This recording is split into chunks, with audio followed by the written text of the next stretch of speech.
What is she doing here? If she is serving drinks, she should stand over there. The cold voice sliced through the grandeur of the hall like a knife cutting glass. A burst of laughter erupted from the group of men in sleek black tuxedos, echoing under the glow of crystal chandeliers.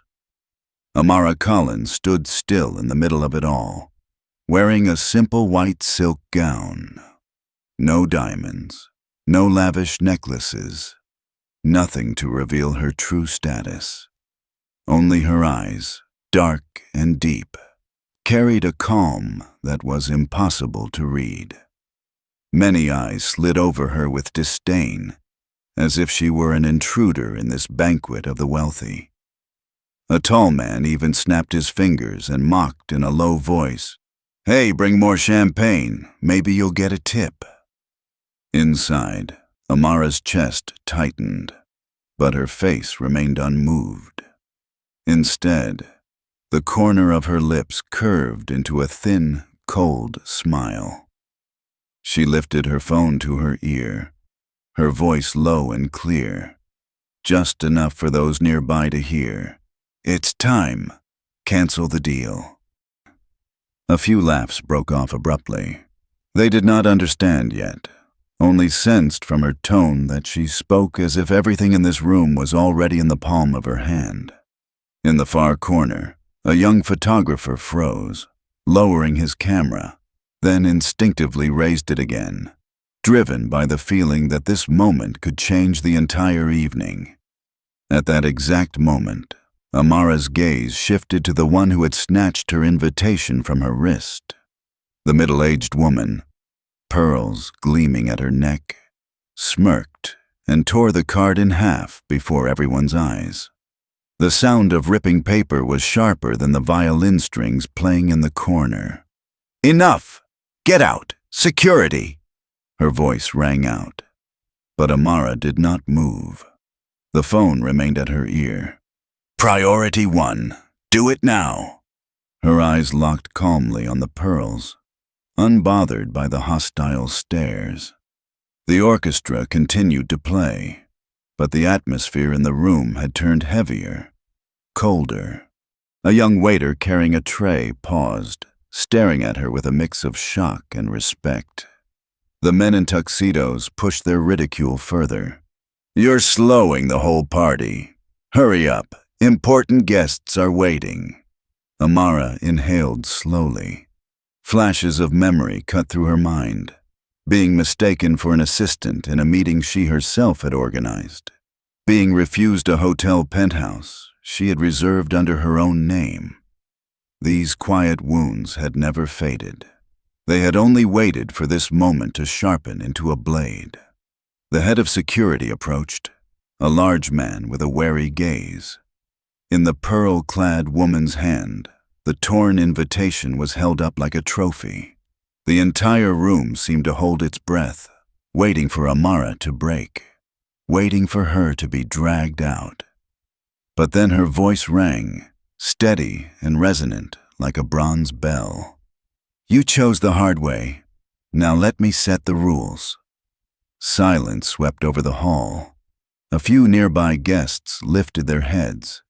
The young journalist raised his phone higher, the red recording light glowing.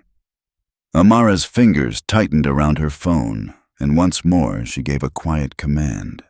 "Transfer all capital to Harrow Group, immediately."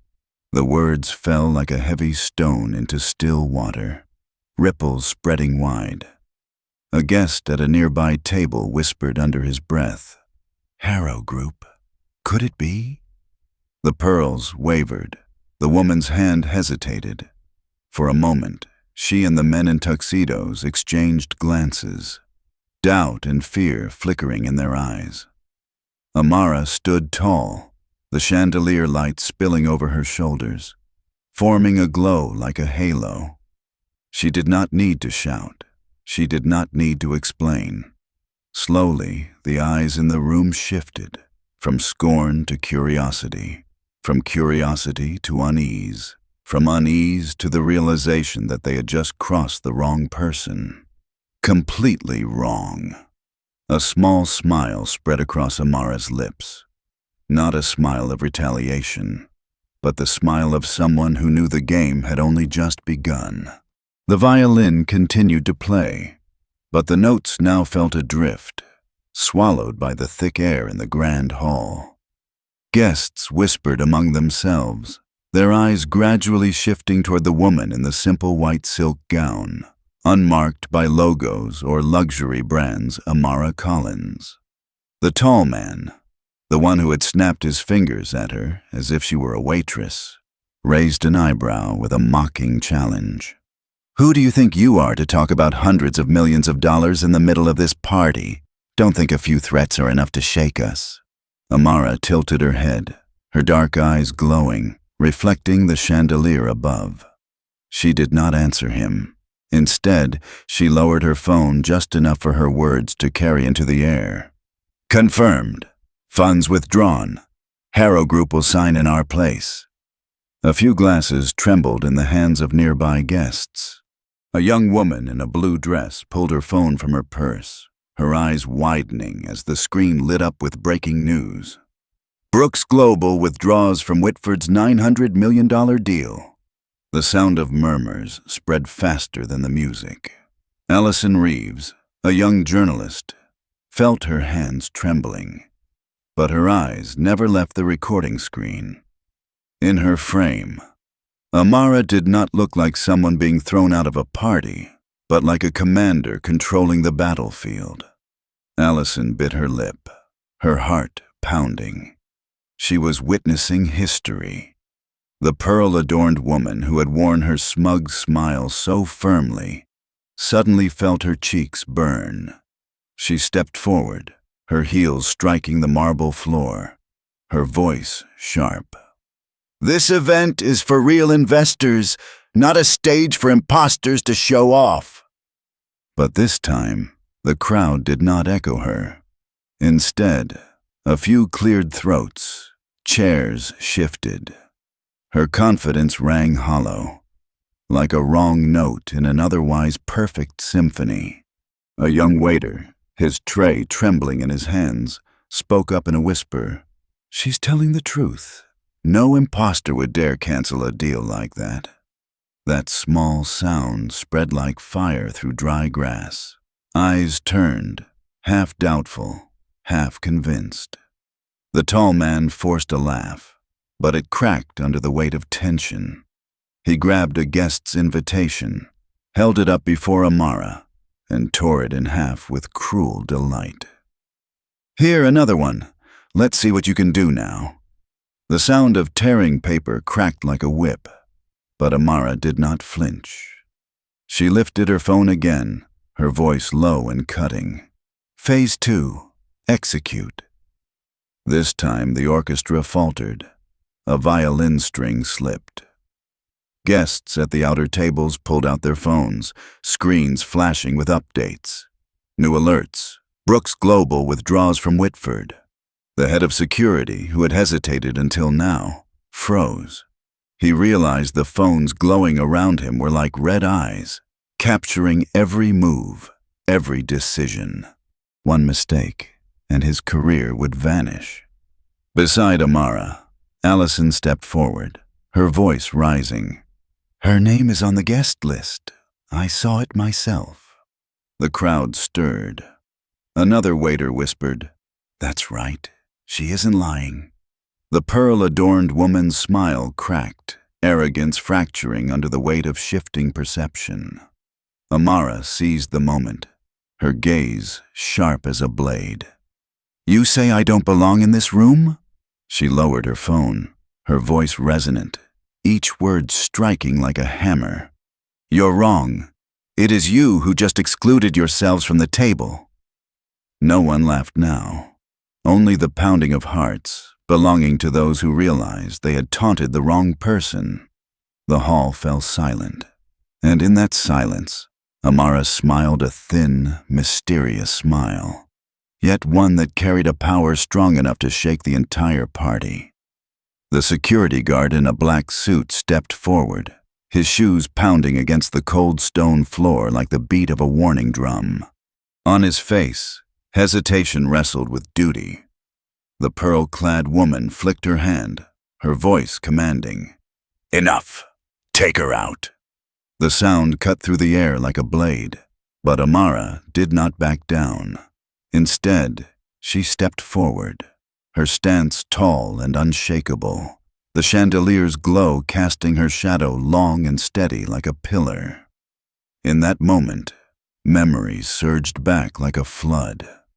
At 28, she had been pushed out of a boardroom because they assumed she was the secretary. At 34, seated at the negotiation table, a partner had set a glass of water in front of her and called her the waitress. Those wounds, once buried, now hardened into steel in her voice. "Phase 3, Amara said slowly into her phone, each word striking like a hammer on an iron bell. The room exploded. A chorus of phones rang across the hall. Guests lowered their heads to their screens, their expressions shifting. Headlines filled the air. Brooks Global pulls funding from Whitford. Entire investment transferred to Harrow Group. $900 million deal collapses. The crowd reacted as if doused with cold water. Some gasped. Others set their glasses down, crystal clinking nervously. One businessman whispered to his wife, "She isn't bluffing, she truly has the power." The guard froze, his feet rooted to the floor. He felt it clearly. One wrong move, one wrong touch against this woman, and his career would vanish in smoke. The tall man among the billionaires tried to hold his arrogance, but his laugh rang hollow. "It's just a trick. No one cancels a deal in the middle of a gala." Amara turned her gaze on him, calm as a judge passing sentence. "This is not a game. This is an audit." The entire hall went still. Those two words, an audit, dropped like an iron door slamming shut. Suddenly, every glance shifted, no longer toward the wealthy elite, but toward the woman they had mocked as a server. Allison Reeves stepped forward, her camera still rolling, her voice rising louder than she thought possible. "Then why is he shaking? If this is a game, why are their faces pale as chalk?" The room buzzed.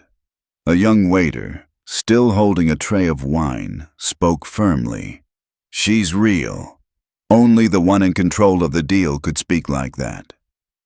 The pearl-clad woman tried to object, but the words caught in her throat as her phone vibrated nonstop in her pocket. Her hands shook, the pearls glittering as her cheeks flushed red with humiliation. Amara took another half-step forward, her voice low, steady, filled with power. "You said I do not belong in this room. Wrong. I paid to build this room, and I have just closed its doors in your faces." Her words cracked like thunder, striking the heart of the hall. They no longer saw a woman being humiliated. They saw a leader, a force who had flipped the board with nothing but a few phone calls. Heavy silence filled the space. Then suddenly, from the far corner, applause rang out. One, then two, then an entire row. The clapping spread, rising strong, drowning out the music and the last remnants of ridicule. The crowd had chosen their side, and it no longer belonged to the billionaire family. Thunderous applause rang out, blending with the pounding hearts of those who had just lost their footing. The crowd shifted visibly, chairs turning, eyes tilting. Phones were raised high, red recording lights flashing non-stop, transforming the hall into a sea of lenses. The pearl-clad woman tried desperately to hold on to control, her voice rising sharp and shrill, almost panicked. "Do not let her fool you! This is nothing but a cheap trick to smear the Whitford family." But before her words could take hold, screens across the room lit up with breaking news alerts. A single cold line of text appeared. Harrow Group confirms takeover of $900 million deal from Brooks Global. Whitford loses ownership. The sound was not a voice, but a verdict. She froze. The tall man beside her, the one who had snapped his fingers at Amara, turned crimson and then pale, as if the blood had drained from his body. Amara lowered her phone, and for the first time, directed her voice to the entire hall. Each word rang against the ceiling, sharp, cold, but carrying far. You called me an imposter. You tore up my invitation. You humiliated me as if I were an outcast. But for the past 15 minutes, not one of you has asked me my name. The hall was silent. Every breath, every shuffle of shoes on marble was swallowed whole. Amara drew in a breath, her voice commanding, unwavering. I am Amara Collins, CEO of Collins Global, the architect of the very deal you are celebrating tonight. And now, I have taken it out of your hands. The declaration hit like a bomb. The pearl-adorned woman's lips trembled, her eyes wide with shock. The tall man dropped his champagne glass, shattering on the marble, foam spreading like a stain that could never be erased. Gasps rippled from the back rows. A strained, awkward laugh sputtered, then silence. The hall drowned in the truth, blazing as bright as noon. The woman they had dismissed was the one holding all the power. Allison Reeves kept filming, though her hands shook uncontrollably. She whispered to herself, her voice picked up by the microphone. It's not that she wandered into this gala. It's that the gala was wrong for forgetting who truly holds the reins. The security guard, who moments ago had prepared to seize Amara, stepped back instead, bowing his head slightly, acknowledging the line he had almost crossed. Murmurs swept through the crowd. An elderly investor muttered under his breath, $900 million gone, before our very eyes. Amara did not smile. Her face radiated strength, but her eyes glimmered with a cold sorrow. Because she knew, these people were not truly remorseful. They were only terrified of their money. But at least tonight, they had learned one lesson. When you underestimate the wrong person, the cost is not just your pride, but your entire empire. The hall held its breath, waiting for her final words. Amara lowered her voice, but each syllable cut like a blade. I don't need to shout to be heard. You have exposed yourselves, and that is enough. Silence. Then a single clap, and another, until the entire hall erupted in thunderous applause, crashing through the air like waves. Not for the Whitford family, but for Amara Collins, the woman who had turned humiliation into triumph. The applause had barely faded when a more chaotic sound took its place. Overlapping ringtones chimed from every corner. Message alerts buzzed non-stop. Chairs scraped against the floor as some guests rushed away from their tables to call their superiors. The pearl-clad woman clutched the arm of the tall man beside her, her red-polished nails digging into the expensive fabric. Her voice cracked, just enough for her husband to hear. We have to do something, right now, if the media spreads. He shook his head, panic in his eyes like a man staring into the abyss. It's already spread. This entire room is the media. And it was true. Dozens of phone cameras were raised, the glowing red recording lights like unblinking eyes. Allison Reeves swept her lens across the scene, capturing every pale face, every trembling hand raised to cover a mouth in shock. A financial advisor to the Whitford family pressed close to the pearl-clad woman, his face taut, whispering urgently. The board is calling non-stop. They want an explanation, but I have nothing to tell them. The woman gasped for breath, her hand clutching at her chest, the glittering necklace now heavy as chains. Meanwhile, Amara stood unmoving at the center of the room. She did not need to shout. She did not need to lift a finger. Her silence became her weapon, and its impact was devastating one by one. People peeled away from the old circle of power and turned toward her. A silver-haired investor, long known as loyal to Whitford, bowed his head before Amara, his voice shaking. "Miss Collins, forgive us. We clearly misjudged. I hope there is still a chance to work together in the future." Amara tilted her head, her gaze cold, offering no reply. Her silence weighed heavier than rejection. The suited security guard, once ordered to escort her out, now stepped fully back, his hands clasped tightly before him, his eyes lowered to avoid the accusing gaze of the entire hall. In the second row, a young businessman whispered to his companion, "Whitford has officially lost everything. One night, just one night." Amara's glance passed over them, a surge of emotion rising in her chest. What she felt was not the sweetness of victory, but the bitter truth. Power made people turn their backs faster than the wind could change direction. Then the pearl-clad woman's phone vibrated, its shrill sound slicing through the charged air.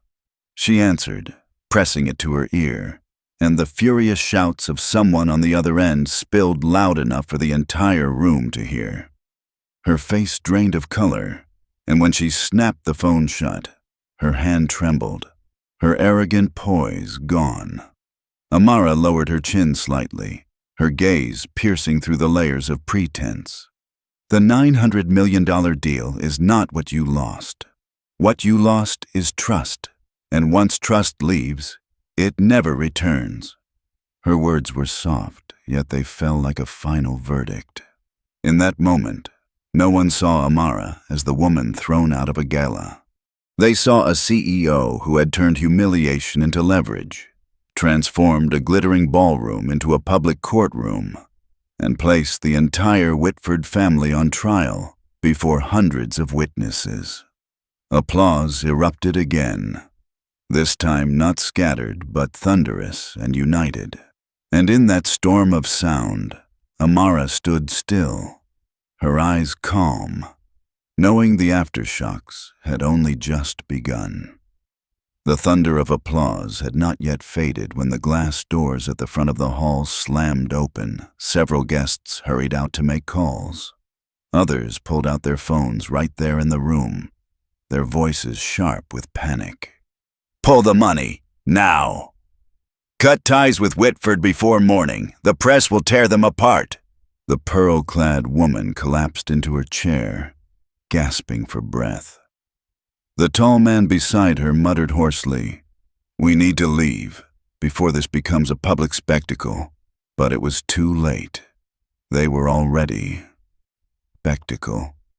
Allison Reeves turned her phone, capturing close-ups of every face. Through her lens, the collapse unfolded in real time. Shocked eyes, hands clutching wine glasses, advisors bent over frantically typing messages. Her voice trembled with excitement as she whispered into the mic, "The Whitford family is unraveling right before our eyes." In the corner, the security guard stepped back further, his shoulders heavy. He looked at Amara, his eyes full of regret, as if he wanted to apologize but dared not speak. Amara Collins stood motionless under the chandelier's glow, her white gown rising and falling with her breath. Without moving much, she had become the center. Her power came from silence, the kind of silence no one dared interrupt. A silver-haired investor approached, bowing deeply. "Miss Collins, I would like to meet with your team after tonight. Clearly, the true value is no longer with Whitford." Amara neither nodded nor shook her head. Her only reply was a fleeting glance, enough to make him bow lower. Then she walked toward the main doors. Each step of her heels struck the marble floor like a drumbeat marking the fall of an empire. The crowd parted, making way. No one stopped her, no one dared. Behind her, the pearl-clad woman surged to her feet, her voice breaking into a near scream. "You cannot destroy us in one night. Whitford still has power. Amara halted, turned halfway back, her eyes sharp as a blade. It was not I who destroyed you. You destroyed yourselves the moment you chose contempt. A ripple of whispers spread through the crowd, nods and murmurs of agreement. Amara turned away and continued forward. Allison's camera followed, capturing every second as the CEO strode through two silent rows of guests. Her footsteps steady, applause sparking again, growing from scattered claps into a wave that carried her out of the ballroom. The doors closed behind her. Inside, the Whitford family drowned in chaos. Phones shrilling, PR shouting, advisors arguing. Chairs scraped back, faces went blank, as if the ground had just been ripped from beneath their feet. Outside, Amara Collins drew in a deep breath. The city night shimmered in golden lights across the boulevard. In her heart, there was no sweetness of victory, only certainty. True power is not found in where one sits, but in where one dares to stand. The next morning, the glass windows of Collins Global glistened like blades of light, slicing across the city sky. Inside the top floor, the executive boardroom was silent. Everyone sat around the long walnut table, but all eyes were fixed on one person, Amara Collins. She entered in a fitted black suit, her face no longer carrying the softness of the previous night, but hardened like steel. Rebecca Lane, chief of staff and her loyal right hand, had prepared the documents. She placed a stack of files on the table, her voice steady and firm. Whitford has already lost 14% of their stock in the opening session. Harrow Group has officially secured the contract, and, she emphasized, major investors have collectively pulled another $200 million from Whitford's projects. A ripple moved through the room, a few directors whispering to one another. Amara raised her hand. The room fell silent instantly. "Last night was not the end," she said, her voice deep like a tolling bell. "It was only the opening shot." Her gaze swept across the faces before her, some who had followed her since the beginning of her career, others newer, still marked with hesitation. "Whitford has not just lost money," she continued. "They have lost trust, and we will make sure they never have the chance to earn it back." Jonathan Pierce, CEO of Harrow Group and present as a new partner, leaned back in his chair, a smirk of admiration tugging at his lips. "You want to play long-term? Cut off every avenue they have?" "No," Amara replied, her eyes burning like fire. "I want to leave them with no playing field at all." Rebecca tapped the large screen, data charts flickering to life, listing suppliers, partners, linked banks, each name circled in red, targets on a campaign map. "We have already secured 60% of shared suppliers. The rest only need your word," Rebecca said. Amara nodded. "Send the message clearly. Collins Global does not work with those who humiliate and abuse power. This is not only a business matter. This is an ethical standard." The room filled with sharp intakes of breath. A young director asked cautiously, "Isn't this too harsh? If we bring Whitford down too quickly, the market might see it as revenge." Amara cut him off, her tone icy. "Revenge? No. This is responsibility. How many people have they humiliated? How many have they belittled? Last night I did one thing. I showed the world the mask of Whitford falling before the public. The rest, the market will take care of." Silence gripped the room. No one could argue. Jonathan chuckled softly, his eyes testing her resolve. "Amara, you turned a gala into a public courtroom. Now you want to make the market itself the judge?" Amara met his gaze, her lips curving into a thin smile, her eyes blazing. No, Jonathan. I want to make the market the verdict. The words landed like a hammer strike. The entire table shifted with her determination. Rebecca tapped her keyboard, sending off the pre-written emails. On the screen, green check marks appeared one by one, contracts terminated, suppliers redirected, banks withdrawing support. One director murmured, "They will suffocate before they even strike back." Amara took her seat at the head of the table, breathing slow and steady. She knew the battle was far from over, but the first strike had already left her enemies reeling. And in the morning light streaming through the glass, she told herself quietly, "Last night I reclaimed my dignity. Today, I will rewrite the rules." Less than 24 hours after the gala, the headlines blazed across major newspapers. Whitford loses $900 million deal in the middle of a gala. Amara Collins, the CEO who turned humiliation into a weapon. A new era of business ethics? Social media erupted. Short clips recorded by Allison Reeves spread like wildfire. The image of Amara in her white gown, standing tall in a sea of people, her voice like thunder declaring, "I paid to build this room," became a quote shared millions of times. In the comments, thousands of voices blended into one. This is true leadership. Trust cannot be bought with money. History will remember that night. Meanwhile, Whitford headquarters turned into a fortress under siege.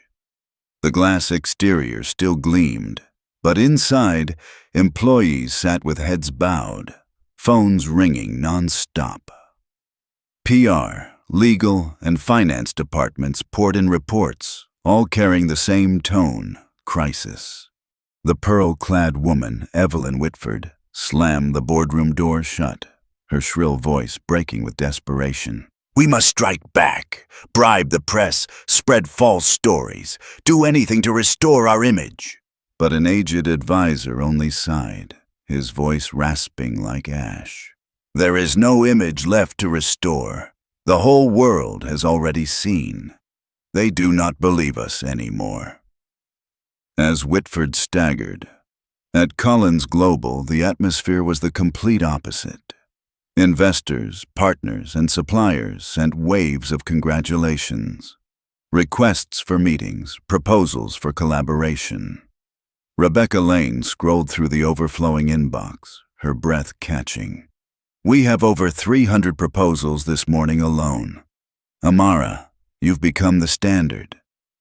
Amara sat by the window, her gaze fixed far below on the endless stream of traffic.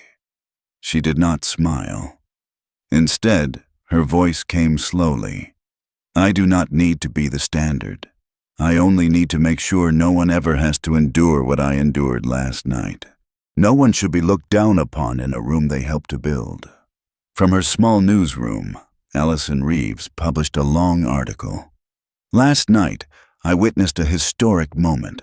A woman was humiliated before hundreds of witnesses, but instead of retreating, she overturned the table." This was not just a story about money. It was a reminder that respect is the first clause in every contract. The article spread at lightning speed, quoted on national television. The anchor looked straight into the camera and spoke like a declaration. "The market has witnessed the fall of a powerful family, not for lack of money, but for lack of respect. And the world now looks to Amara Collins as the symbol of a new era." In the dim office of Whitford, Evelyn clutched her head, her hands trembling, her lips muttering. One night, in just one night, she destroyed everything.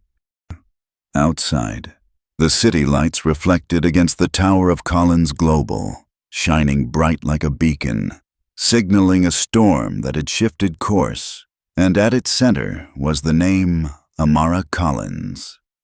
That afternoon, the grand conference room of Collins Global glowed in the golden light of sunset. The glass wall opened to the sweeping view of the city. the streams of traffic flowing like fiery veins. At the long walnut table, 12 of the largest investors sat in 2 rows, their faces filled with expectation. Amara Collins entered, her figure graceful, yet her presence sharp as steel. No one spoke. Even the billionaires who had once been arrogant at international summits simply watched her as if awaiting a verdict. Behind her stood Rebecca Lane, holding a stack of documents. She broke the silence, her voice clear and firm. You have all seen it. The $900 million deal collapsed before the eyes of the world. Whitford has lost its image and its credibility. The question is, do you want to invest in the future or drown with the past? An elderly man with a silver beard, seasoned yet cautious, tapped his fingers slowly on the table. Ms. Collins, we respect what you have done, but to cancel a deal in the middle of a gala, that was a ruthless move. The market may see it as a dangerous precedent. The room held its breath. Amara did not flinch. She stepped forward, her gaze sweeping across every face. The danger is not in the decision, she said slowly, her voice resonant. The danger lies in tolerating humiliation, in turning injustice into an unspoken rule. If I had remained silent last night, tomorrow another person would be dismissed, looked down upon, in the very room they helped to build. That is the dangerous precedent. The atmosphere shifted. Some investors whispered, nodding in agreement. A broad-shouldered businessman leaned forward, his voice sharp. And what commitment do you want from us? Amara's eyes burned with the light of the fading sun. I want loyalty not only in capital, but in values. Anyone who partners with Collins Global must sign a code of ethics. Respect for people before profit. This will be the foundation of every contract from this day forward. Murmurs spread quickly. A few frowned, but many faces lit up. Jonathan Pierce of Harrow Group chuckled softly, tilting his head. You have turned an economic strike into a corporate political declaration. Clever. I will sign. He drew his pen and signed firmly on the document Rebecca handed over. The action echoed like the crack of a starting gun. The silver-bearded investor nodded gently, sighing. Perhaps this truly is the new beacon. I will sign as well. Then came the third, the fourth. Black ink spread across the page, each signature stitching together a new web of power. When the final signature was placed, Rebecca looked at Amara, her eyes shining. The entire investment block had chosen their side. Whitford had not only lost a deal, they had lost their very foundation. Amara sat in the chair of the presiding seat, her hands clasped, her face composed. Yet deep within her eyes, the fire of resolve burned fiercely. Last night she proved she belonged in the room. Today, she made the world sign its acknowledgement. Night fell over the city, the lights from the Collins Global Tower cutting into the sky like an unyielding beacon. In the top-floor office, Amara Collins sat alone, a thick envelope bearing the Whitford seal resting before her. Rebecca had placed it on the desk earlier, whispering, "Urgent. They are begging for a negotiation." Amara picked up the envelope, her fingers brushing over the red wax seal. Beyond the glass wall, the city pulsed on, yet inside her chest, silence spread. Memories of the previous night surged back, the pearl necklace snatching her invitation, the sharp laughter, the scornful eyes. And then the moment the crowd erupted in applause as she declared her identity. Fragments of memory collided, painful yet razor-sharp. She opened the envelope. Inside was a hastily written letter, words rushed and uneven. "Dear Ms. Collins." The Whitford family sincerely apologizes for the unfortunate events. We ask that you consider giving us one chance to salvage what remains. We are willing to concede, to cooperate, or to compensate. Amara folded the letter shut, holding back a long breath. There were no tears, only a cold truth. Apologies that arrive after power is lost hold no value. She walked to the shredder in the corner of the room. Without hesitation, she fed the letter in. The blades whirred, tearing the paper to fragments. In an instant, the Whitford seal was ground to nothing, vanishing like their empire itself. Rebecca entered, catching sight of the scene. She was silent for a few seconds before asking, "Do you want to issue a press statement tomorrow morning?" Amara turned her back, her gaze fixed on the sea of city lights. Her voice was calm, deliberate, but resonant like a decree. The statement was written last night, through action, not words. The room sank into stillness. The glow from the tower lights reflected against Amara's face, casting a powerful halo. She lifted her glass of water, watching the ripples spread. It was not the taste of victory that satisfied her, but the certainty. She no longer needed to prove she belonged in any room. She had built this room, and now the entire world was compelled to step inside, under the roof that bore the name Amara Collins. From the perspective of management experts, the story of Amara Collins is not merely a spectacular reversal at a gala. It is a profound reminder that lasting power does not come from money, but from values and respect. An empire can collapse in a single night if it forgets this fundamental principle. Amara proved that when you dare to confront injustice, when you hold on to dignity, no one can deny the place you rightfully deserve. If you believe that respect must be the foundation of every partnership, press like and subscribe to help us spread this message. And I want to hear from you. Leave a comment with just the phrase, dignity, to affirm that human value always comes before numbers.